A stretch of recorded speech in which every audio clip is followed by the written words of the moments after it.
Hey guys, how's it going? Blue Eyed Biker here. Got another cheeky little video for you today. Oh, traffic. It's a school traffic right here. I won't bother filtering. Probably won't get very far by looking at how close the traffic is.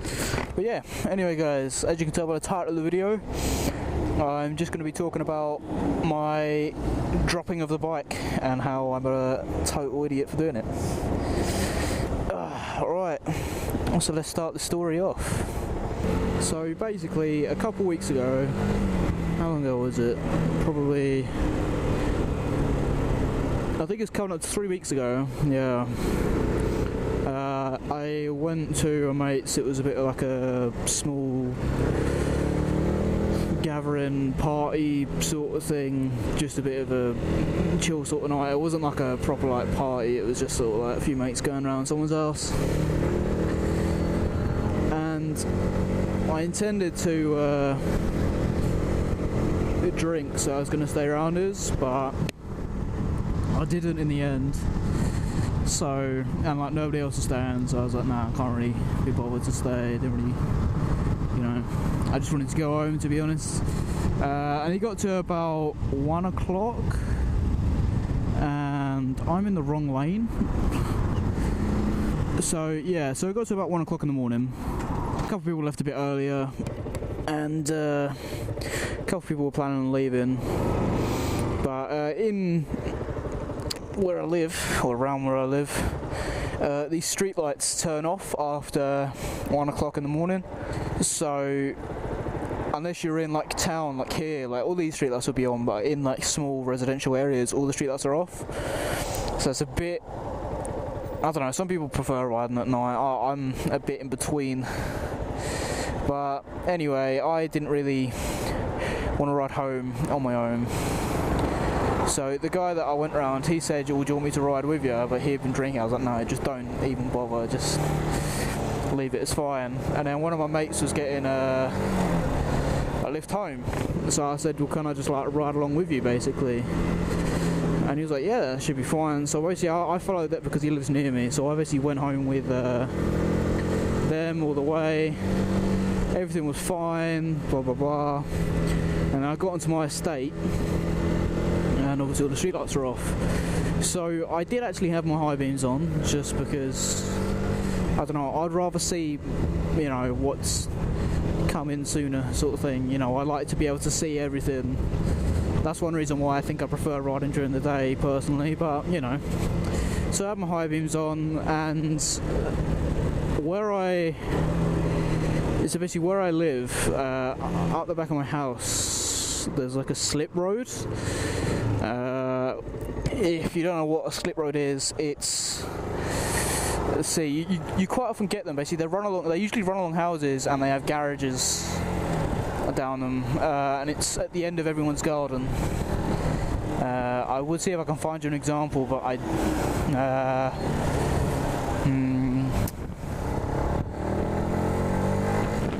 I'll tell you what, I'll follow this guy and see if I can find anything up here. Nah, this is too small of a residential estate bit. Oh, I hate turning around on a hill. Oh, that failed miserably. Okay, so basically, a slip road is a road which usually runs behind houses. It's where people's gardens end and where people's garages usually are.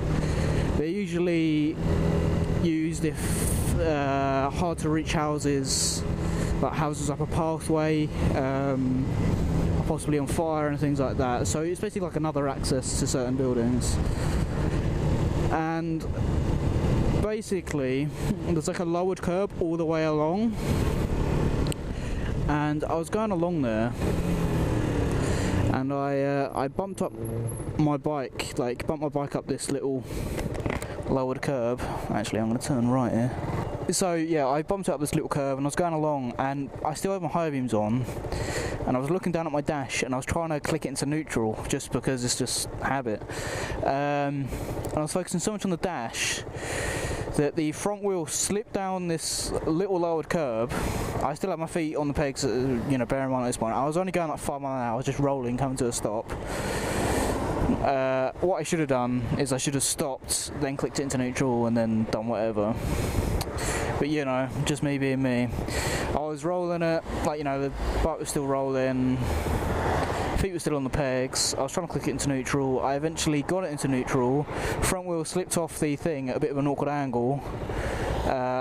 Because my feet were still on the pegs, I couldn't react in time and get my feet on the ground, and my bike basically went down on the left-hand side. Which sucks, I'll be honest. So, yeah, that's the primary section of the story. I know it's such a stupid thing to happen. Like, it's just so irritating. It was just, and obviously on this one it is 100% stock, so it hasn't even got crash protectors, so I couldn't even protect it from that small drop. So, as I said in my previous video, the little update thing, the main pieces of damage that were done were as follows. The end of the clutch lever snapped off, my gear shifter was bent, and my left fairing is slightly scuffed. I should have said thank you there. I thought it was going to pull out, to be honest. People normally do. Let's see if this guy does. Yep. Just because I'm a motorcyclist. Arse. I mean, to be fair, there is enough room, but I don't really want to be tucked against the curb like that. So I could have just taken some pictures and put them in the video right there, but, you know, I didn't really want to do that. I'd rather show it on video, because that way I can point things out and explain stuff. So, yeah. Oh, pardon me, that's what I'm intending to do. I'm going to go to a car park and talk about it there. Oh, and as I mentioned before, with the speeding ticket, I still have not found out what my options are for that. So as soon as I get a letter with them explaining, you know, if I'm doing this, that, or the other, paying a fine, getting points, doing a training course, whatever they get me to do, I'm not going to be able to tell you, because I don't know. Literally every day I've been sitting there just waiting for that post to come. I really want it to come because I want to know my options, but I really don't want it to come because that means that they're going to want the money sooner. So the longer period of time I have without it is, in a way, better.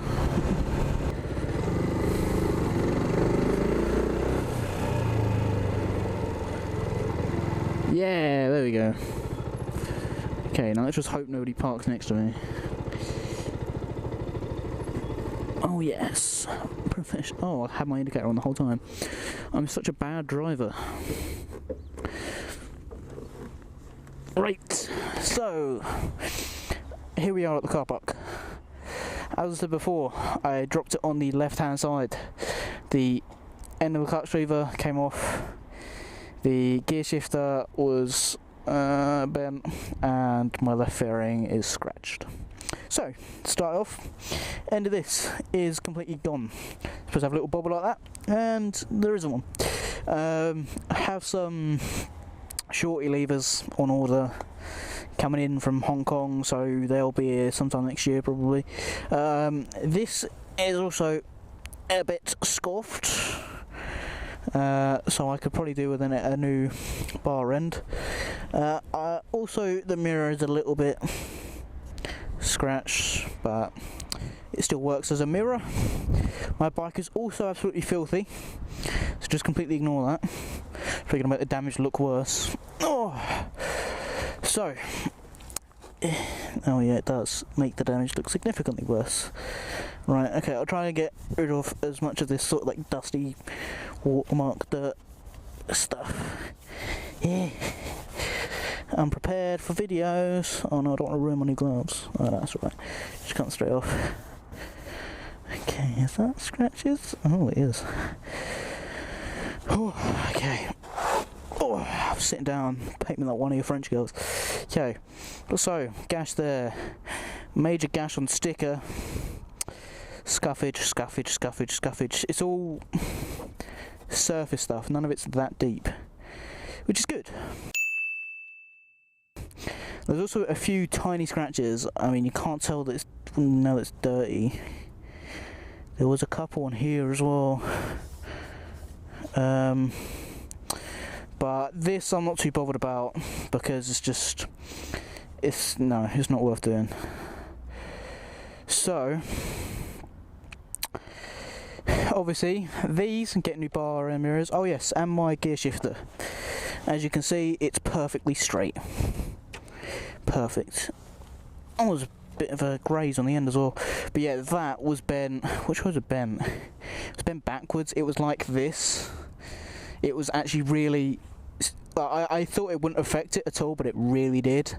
It basically meant that a lot of the time when I tried to shift, it just wouldn't work. It just wouldn't work at all. It just wouldn't register it.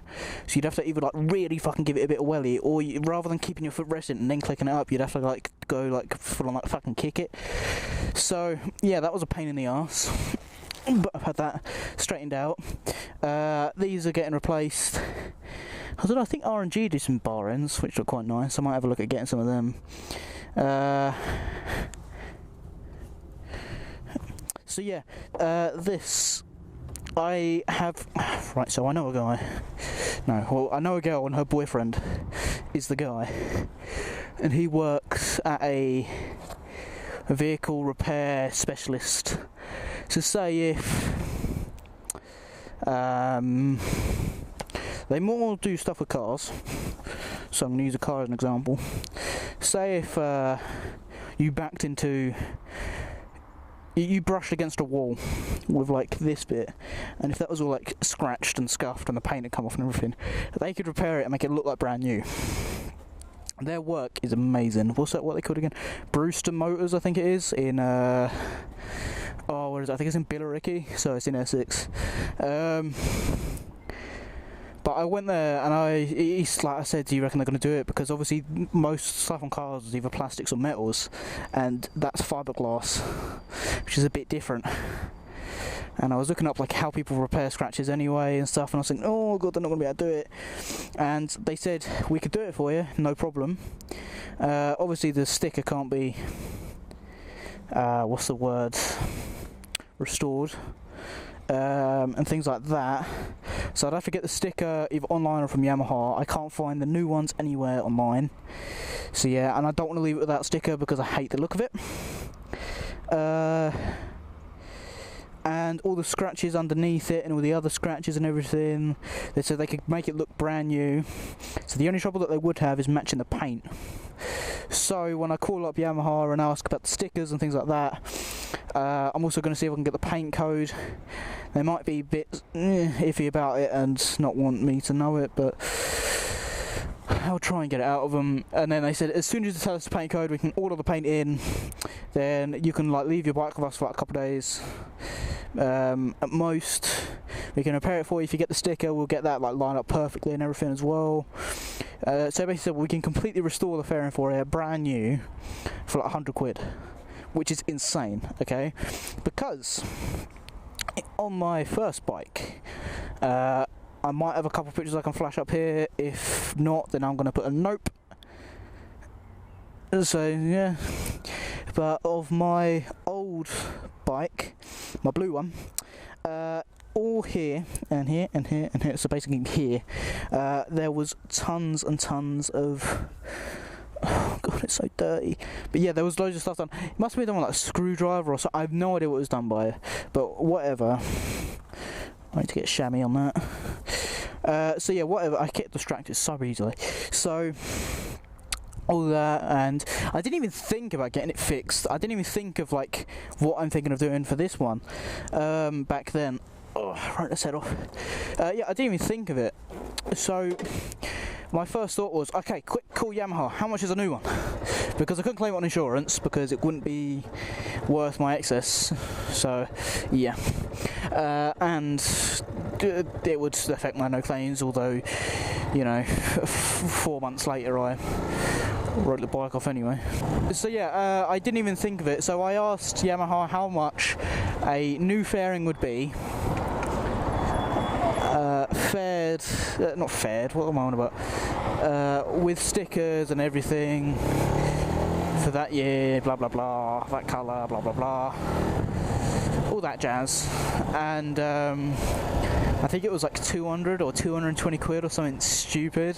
Plus I paid for the dealer that I bought the bike from to fit it for me, which is like another 50 quid. I've actually taken that fairing off. I took it off to like properly look at the damage. So I bought one. I bought a brand new fairing. When that one, it wasn't even like cracked or anything. It was just a few marks on it. And I kind of regret it, I'll be honest. I think he moved over for me. Cheers, mate. Or lady, mate. So yeah, I paid for a brand new one. I know, it was the most stupid thing I've ever done. But, and yeah, that was like 200 quid. I swear it was like 220 quid. So rather than paying anything close to that, 100 quid to completely restore this one. Although, to be fair, they'll probably charge me an arm and a leg for the stickers. So that'll probably be like 50 quid on its own. So, yeah, but say 150 to completely restore the fairing. I'm not that like fussed about. I think that's a good amount, and I mean, obviously, you know, it makes the bike look a bit crap at the moment, but I can't do it at the moment. So as soon as I get the money behind me, you know, because that's money that you just got to have just sitting there, you know, it's not something that's needed to be done, but I do want it to be done.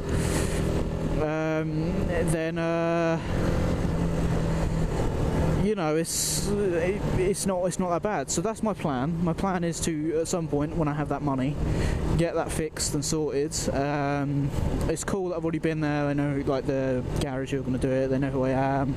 They know my issues. So, you know, and I think that's a pretty reasonable price if you ask me. Obviously, it's something I could try and do myself, but you know, all the videos I found of repairs and stuff were of metal, not fiberglass.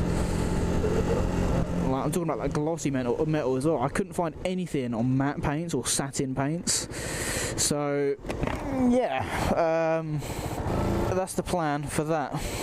So yeah, I mean, it's just been a bit of like an update thing, but in a specified area. I just wanted to go over that a bit more, so you guys knew exactly what happened, exactly what damage has been done, and what I'm going to do about it. Yeah, but anyway, guys, thanks for watching as always. Since reaching 100 subscribers, I've just carried on getting more. I think I'm on like 115 or something now, which is still crazy. I don't know why so many people are subscribing. It's cool though, I'm not going to complain. But yeah, thanks for watching, guys, and I'll see you next time. This has been the Blue Eye Biker. I'll see you later.